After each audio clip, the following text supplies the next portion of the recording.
We're going to cover off the thermal imaging camera, which is part of our Rentals product line, where our experts have handpicked some of the best equipment for you guys to sort of hire and use. So we're going to start and have a look inside the package and what's contained in the box. We've got the main thermal camera,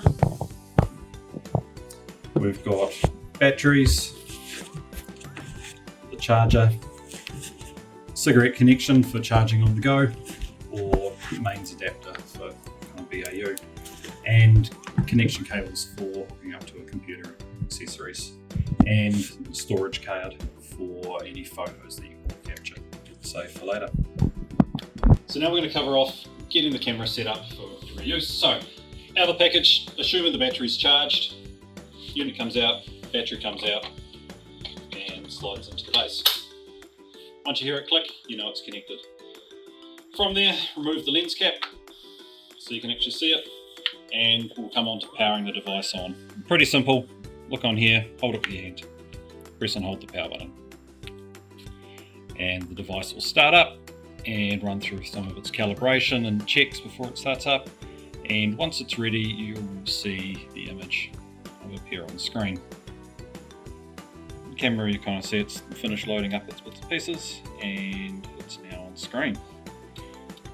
So we're going to cover off using the camera. Basically, it's point and click. You point it towards whatever you want to access in terms of temperature, hot or cold, and then pull the trigger.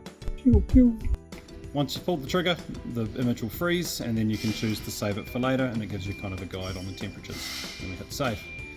Image saved. If you want to review the images that are saved in the camera, just tap the Fluke button up here, come down to memory. We're using the internal storage on this particular camera today, and you can see the images and delete them, browse them, have a look. You can see the kind of contrast between thermal and non.